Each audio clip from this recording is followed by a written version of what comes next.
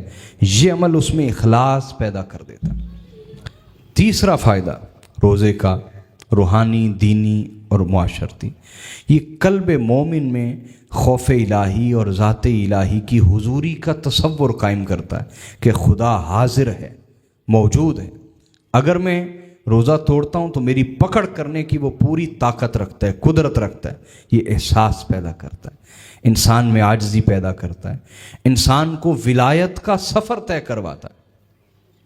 کیونکہ حضور علیہ الصلوۃ والسلام سے حضرت جبرائیل علیہ السلام نے پوچھا، یا رسول اللہ احسان کیا ہے، ولایت کیا ہے؟ کیا پوچھا بولیے؟ مرتبہ ولایت کیا ہے؟ تو آپ نے فرمایا ان تعبد اللہ کأنک تراہ فإن لم تکن تراہ فإنہ یراک۔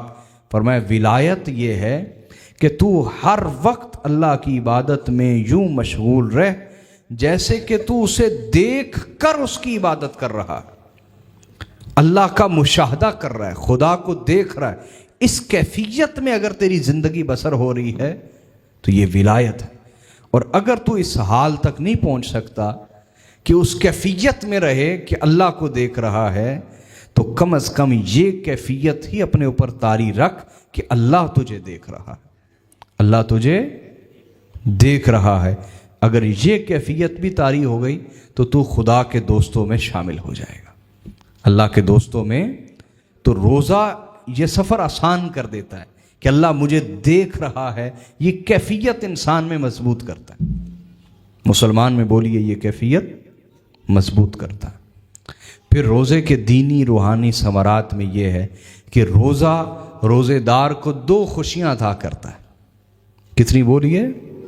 ایک افطار کے وقت کی خوشی، جب اعلان ہوتا ہے تو انسان خوش ہو جاتا ہے کہ مولا تیرا شکر ہے کہ جو صبح نیت کی تھی اس کو تو نے پورا کرنے کی ہمت دی، طاقت دی، صحت دی، روزہ میرا مکمل ہو گیا۔ تو خوشی ہوتی افطار کے وقت، ہوتی ہے نا بولیے؟ اور دوسری خوشی کون سی ہے؟ دوسری خوشی یہ ہے کہ جو بھی روزہ رکھتا ہے قیامت والے دن اللہ تعالیٰ اسے اپنی خصوصی ملاقات کا شرف عطا فرمائے گا۔ خود اللہ کے رسول صلی اللہ علیہ وآلہ وسلم نے ارشاد فرمایا للصائم فرحتان یفرحہما، فرمایا روزے دار کے لیے دو خوشیاں ہیں جس سے وہ خوش ہو جائے گا۔ اذا افطر فرح، جب وہ روزہ افطار کرتا ہے تو خوش ہو جاتا ہے۔ وَإِذَا لَقِيَ رَبَّهُ فَرِحَ بِصَوْمِهِ، اور جب وہ اللہ سے ملاقات کرے گا تو اتنی اچھی ملاقات رہے گی کہ اپنے روزے کے وسیلے سے جس طرح اللہ اس پہ راضی ہوگا وہ اس وقت خوشی کو پا جائے گا۔ یعنی اللہ تعالیٰ اس سے ناراضگی کی حالت میں ملاقات نہیں فرمائے گا بلکہ رضا کی حالت میں اس سے ملاقات فرمائے گا۔ تو فرمایا یہ روزے کا فائدہ ہے۔ دوسرا روزے کا پانچواں جو دینی شرعی روحانی فائدہ ہے وہ یہ کہ روزہ بدن کو کمزور کرتا ہے، بدن کے اندر جو بھی فالتو مادے، چربی اور دیگر چیزیں جمع ہو جاتی ہیں ان کو کم کرتا ہے۔ روزہ بدن کو کمزور کرتا ہے اور روح کو طاقتور کرتا ہے۔ روح کو بولیے، تو یہ دونوں حوالے سے اس کے فوائد ہیں۔ چھٹا جو روزے کا فائدہ ہے وہ یہ کہ صبر اور برداشت کی قوت پیدا کرتا ہے۔ روزہ صبر اور برداشت کی، عام روٹین میں پانی آنے میں تاخیر ہو جائے تو انسان غصہ کرتا ہے، گھر والوں سے پانی مانگے تو تھوڑی دیر اس کو برداشت کرنی پڑے پیاس تو اس کے لیے مشکل ہو جاتا ہے۔ اور روزے میں اللہ تعالیٰ اس کو صبر کی قوت دیتا ہے، برداشت کی قوت دیتا ہے کہ 14 گھنٹے 15 گھنٹے بعضوں کا 16 گھنٹے کا روزہ بھی گرمیوں کا ہوتا ہے، تو پانی نہیں ملتا، کھانا نہیں ملتا، کسی سے نہیں لڑتا، کسی سے جھگڑتا نہیں ہے. تو یہ برداشت اور صبر کی پریکٹس روزہ کرواتا ہے. پھر جو روزہ ہے وہ انسان کے باطن کا بھی تصفیہ کرتا ہے، اس کو بھی صاف کرتا ہے، تزکیہ کرتا ہے، پاک کرتا ہے، اور بدن کا بھی میں نے بتایا تنقیح کرتا ہے، اس کو صاف کرتا ہے بیماریوں کو. پھر 8واں اس کا فائدہ یہ کہ روزہ انسان میں شہوات کو حد اعتدال پہ لے آتا ہے. انسان میں جو گناہ کی شہوت رکھی گئی ہے، قوت رکھی گئی ہے، یا انسان کے اندر جو ایک مرد میں عورت کی طلب رکھی گئی ہے اور ایک عورت میں مرد کی طلب، اس طلب کو روزہ اعتدال پہ لے آتا ہے. کس پہ بولیے؟ جیسے آقا علیہ الصلوۃ والسلام نے فرمایا یا معشر الشباب من استطاع منکم الباءۃ فلیتزوج، اے نوجوانوں کے گروہ، تم میں سے جو نکاح کی طاقت رکھے وہ فوری نکاح کر لے. فإنہ اغض للبصر، اس لیے کہ جو نکاح ہے یہ نگاہ کو جھکا دیتا ہے، اس میں حیا پیدا کرتا ہے. نگاہ میں حیا پیدا کرتا ہے، اس کو جھکاتا ہے. وأحسن للفرج، اور انسان کی شرمگاہ کو محفوظ کرتا ہے. جو بچنا چاہے بدکاری سے اس کے لیے آسان کر دیتا ہے بچنا نکاح. ومن لم يستطع فعليه بالصوم، اور جو نکاح نہ کر سکتا ہو، نکاح بولیے، تو اس پر لازم ہے کہ روزہ رکھا کرے. فإنه له وجاء، اس لیے کہ جو روزہ ہے وہ اس کی شہوت کو توڑ دے گا، اس کی شہوت کو توڑ دے گا، اور یہ اس کے لیے ایک ڈھال ہوگا پاک دامنی کے لیے. اگر وہ پاک صاف رہنا چاہتا ہے اور نکاح نہیں ابھی کر سکتا تو پھر روزہ رکھے، یہ اس کو پاک صاف رکھے گا، یہ اس کی شہوت کو توڑ دے گا. 9واں جو فائدہ ہے روزے کا وہ یہ کہ غریبوں کا احساس دل میں پیدا کرتا ہے. روزہ بولیے، غریبوں کا احساس پیدا کرتا ہے، ان سے محبت کرنا سکھاتا ہے کہ یہی وہ بھوک ہے نا جو ہمیں تھوڑی سی لگے تو گاڑی نکالتے ہیں، موٹر سائیکل نکالتے ہیں، فلان جگہ سے کھانا لے آئے، بریانی پکڑ لائے، کھانا لے آئے، نان چنے لے آئے، فلان چیز لے آئے، ہے نا. تو اب جب غریب آدمی کو بھوک لگتی ہے، روزہ نہ بھی ہو تو اس کی جیب میں پیسہ نہیں، یا ہے تو بچوں کی کوئی ضرورت کے لیے ہے، تو وہ بھوک کس طرح برداشت کرتا ہے اس وقت. یہ احساس انسان میں آگے پیچھے نہیں آتا، جب وہ خود بھوک کاٹتا ہے پھر احساس آتا ہے غریبوں کا. یہی وجہ ہے کہ ہمارے پاکستان میں بھی الحمدللہ جتنا راشن رمضان میں بانٹا جاتا ہے پورے سال میں نہیں بانٹا جاتا. یہ ایک احساس ہے جو بڑے بڑے لوگوں میں پیدا ہو جاتا ہے جن میں پورا سال بھی پیدا نہیں ہوتا. ایسا ہے نا. تو یہ غریبوں کا احساس پیدا کرتا ہے، اور غریبوں کا احساس یہ اتنی بڑی دولت ہے اور اتنی بڑی نعمت ہے کہ اللہ تعالیٰ نے اس کو مانگنے کا حکم دیا. غریبوں کی جو محبت ہے اس کو بولیے مانگنے کا اللہ تعالیٰ نے حکم دیا ہے. آقا علیہ الصلوۃ والسلام کے ذریعے امت کو حکم دیا اللہ تعالیٰ نے کہ ہر نماز کے بعد یہ دعا کیا کرے. ہر نماز کے بعد بولیے یہ دعا، اللہم انی اسألک، پڑھ لیں میرے ساتھ، اللہم انی اسألک فعل الخیرات وترک المنکرات وحب المساکین وإذا أردت بعبادك فتنة فاقبضني إليك غیر مفتون. اے اللہ میں تجھ سے نیک اعمال کے کرنے کی توفیق مانگتا ہوں، وترک المنکرات، اور برائیوں کے ترک کرنے کی قوت مانگتا ہوں، وحب المساکین، اور مسکینوں کی محبت مانگتا ہوں. مسکینوں کی، دیکھیں یہ رسول اللہ کو حکم دیا گیا اور حضور کے ذریعے امت کو حکم دیا گیا کہ مسکینوں کی محبت طلب کریں. مسکینوں کی بولیے وحب المساکین، یا اللہ مجھے مسکینوں کی محبت عطا فرما. وَإِذَا أَرَدْتَ بِعِبَادِكَ فِتْنَةً فَاقْبِضْنِي إِلَيْكَ غَيْرَ مَفْتُونٍ، اور جب تو اپنے بندوں کو کسی فتنے میں مبتلا کرنے کا ارادہ کر لے تو مجھے کسی فتنے میں مبتلا ہوئے بغیر اپنے حضور بلا لینا. مجھے بغیر فتنے میں پڑے ایمان والی، عافیت والی، خیر والی موت عطا فرما دینا۔ فتنوں میں پڑھ کے مرنے کی بجائے فتنوں میں پڑے بغیر عافیت والی، خیر والی مجھے موت عطا فرما دینا۔ یہ کتنی خوبصورت اور جامع دعا ہے، یہ سب نے یاد کرنی ہے، ٹھیک ہے؟ یہ کتاب آ جائے گی آپ کے پاس، اس میں ہے، یہ یاد کیجیے گا۔ اور آقا علیہ الصلوۃ والسلام خود بھی دعا کرتے ہیں، اللہ مجھے ہمیشہ مسکین رکھنا، مجھے اللہم احینی مسکینا وامتنی مسکینا، اے اللہ مجھے زندگی بھی مسکینی پہ عطا فرما، موت بھی مسکینی پہ عطا فرما، اور قیامت والے دن بھی مجھے مساکین کے ساتھ اٹھانا۔ یہ رسول اللہ دعا کیا کرتے، سبحان اللہ۔ یعنی حضور نے شرف عطا فرمایا مسکینوں کو کہ قیامت والے دن وہ میرے ساتھ اٹھیں گے۔ جنہوں نے دنیا میں غربت کاٹی ہے، تکلیف دیکھی ہے، وہ قیامت والے دن فرمایا میرے ساتھ ہوں گے، سبحان اللہ۔ تو یہ جو روزہ ہے یہ مسکینوں کی محبت دیتا ہے انسان کو۔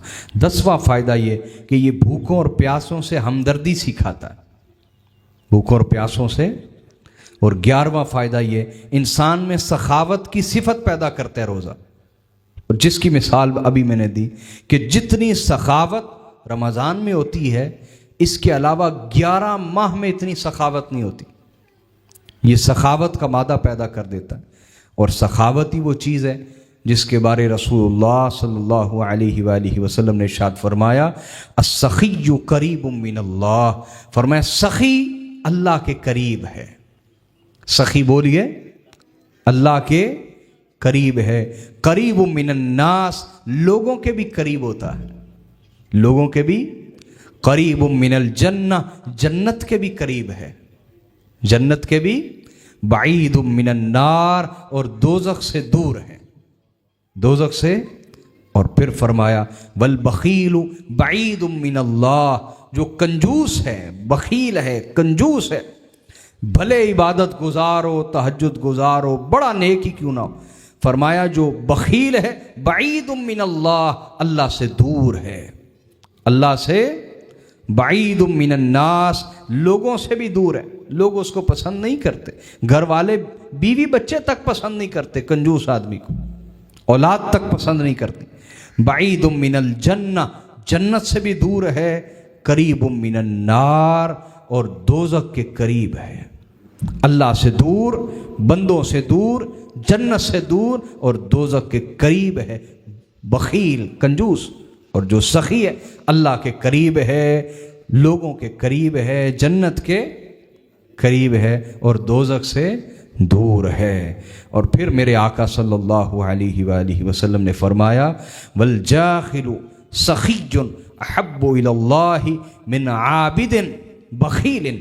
آقا علیہ الصلوۃ والسلام نے فرمایا کہ جو شخص عبادت گزار ہے لیکن ہے کنجوس، عبادت گزار، تسبیح بڑی کرتا ہے، راتوں کو نمازیں پڑھتا ہے، بڑے نفل پڑھتا ہے کنجوس، رشتہ داروں کو ایک دھیلا اور ایک پیسہ دینے کو تیار نہیں ہے، غریبوں مسکینوں کے لیے اس کا دل نرم نہیں پڑتا، اپنے خاندان کے غریبوں کے لیے اس کا دل نرم نہیں پڑتا، بڑا عبادت گزار لیکن ہے کنجوس، تو فرمایا اس عبادت گزار کنجوس سے اللہ کو وہ سخی زیادہ محبوب ہے جو چاہے جاہل ہی کیوں نہ ہو، جاہل ہی، جاہل سخی اللہ کے نزدیک عبادت گزار کنجوس سے زیادہ محبوب ہے۔ اندازہ فرمائیے کہ اس سے بڑی کیا بات ہو سکتی ہے۔ تو روزہ انسان میں سخاوت کا مادہ پیدا کرتا ہے، روزہ کھانا کھلانے کا انسان میں شوق، جذبہ اور قوت پیدا کر دیتا ہے۔ اور کھانا کھلانا یہ اتنا بڑا عمل ہے کہ رسول اللہ صلی اللہ علیہ وآلہ وسلم نے ارشاد فرمایا افضل الصدقۃ ان تشبع کبدا جائعا۔ آقا علیہ الصلوۃ والسلام نے فرمایا سب سے افضل صدقہ یہ ہے کہ تو کسی بھوکے پیٹ کو بھر دے، اور ایک روایت میں الفاظ یہ ان تشبع کبد الجائع، آقا نے فرمایا سب سے افضل صدقہ یہ کہ تو کسی بھوکے کا پیٹ بھر دے، فرمایا یہ سب سے افضل صدقہ، سب سے افضل۔